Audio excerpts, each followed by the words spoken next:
Each of you that has enriched my education with hundreds of tiny conversations, given me strength by your example, and built on my passion with your own struggles and commitment. This is what I found in my search that brought me to this ivory tower. Not credentials, not the professional network, or the high-profile professors, but each of you. As I look forward to the future, the challenges are not smaller than they were 11 months ago, but I am bigger. My heart is bigger. My brain is bigger. My reach is bigger. And my capacity to grow is infinite. So as I come to the end of this leg of my journey, I am still searching, like many of you.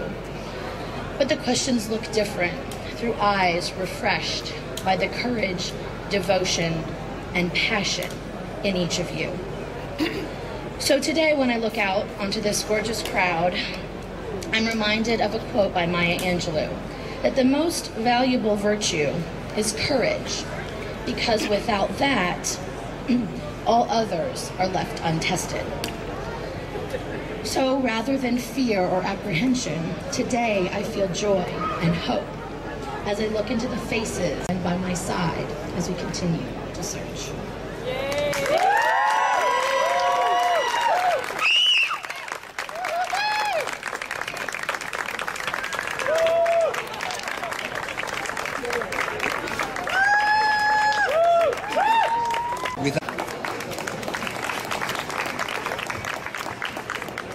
Thank you, Jenny.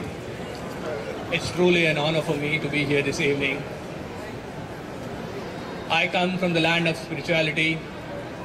I am one of the 1,000 students who are here in America for study. Yes, I'm an Indian, but I cannot do the math and science like the rest of Indians. Yes, I'm an Indian, but I cannot dance to the tunes of Bollywood. Like most of the Indians, I wanted to be an engineer, but the college never gave me admission. I wanted to be an athlete. The coach thought otherwise. I wanted to join the Indian Foreign Service, but ended up on the railway service. And you know what? When I decided to go to Harvard, they actually admitted me to Harvard. I spent many nights wondering, am I really smart enough to go to Harvard? Or did Harvard make an admit mistake? My query started to resolve when I finally arrived in America. In the very first week, I went to a fast food restaurant and asked for a glass of water. The pretty girl across the counter said, "Sorry, this machine does not make water." Machines make water? I never knew that. Harvard had made a mistake in me. Finally, when I arrived in Cambridge, I was convinced that I was a mistake by the Harvard. I went to the housing office. I was living on the 3rd floor of Peabody Terrace. A large maple tree was blocking my view of Charles River. I asked for a change of apartment. Guess what the guy says? You know, why don't you wait till fall and you will be able to see the river? I knew my learning had started in the earnest. As they say, at the Kennedy School, you learn more from outside the classrooms than in the classroom. This mistake, however, has given me an extraordinary opportunity. It's an experience non-parallel. This has been a learning of sorts. It's been a serendipity. Many years ago, I was reading and admiring the reports of how the then Prime Minister of Great Britain was tried in an impeachment move. Little did I know that someday I would run into that great man in Kennedy School, my dear classmate and a very good fellow, Adam Price. When the spine-chilling events of 9/11 were unfolding, Little did I know that I would run into one of those brave officers who was the first responder to the disaster, Captain of NYPD, Jack Jeskaran. I had the honor to share a classroom with him. For me, this has been from news reports to information, from information to knowledge, and finally from knowledge to wisdom. This has been the journey in the last 1 year at the Kennedy School. As a student back home, I remember as a school kid, a historic event between the father of the nation, Mahatma Gandhi, and the first Nobel laureate of India, Rabindranath Tagore. They had disagreed on a point. It was the year 1933. After a full day's discussion, Gandhi left Tagore's place in disagreement.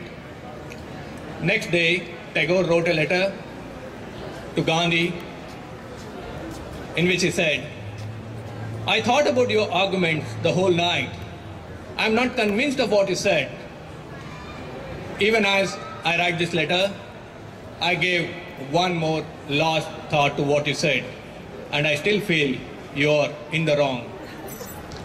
But finally, before signing off, Tagore writes, "Bapuji, when you left my house last night, I saw the footprints of God on my floor."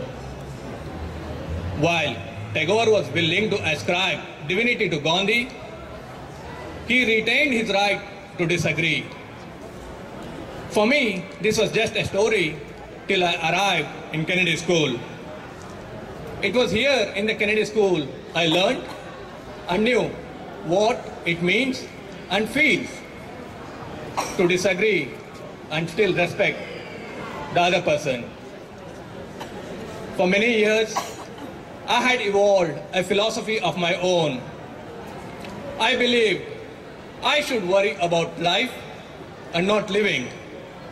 I clarify. When I say life, life is what we are. When I say living, it is what we have. In other words, lifestyle. I wanted to worry about life and not living.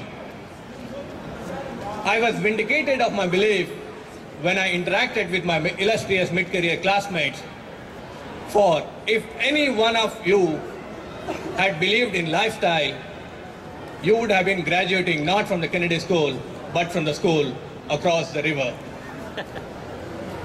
I believe and I feel that Harvard should continue to admit mistakes so that many more people like me can come and know what the world is and go back to make it our world a better world. A world for all of us to live together in peace and in prosperity. Have a good evening. Thank you so much.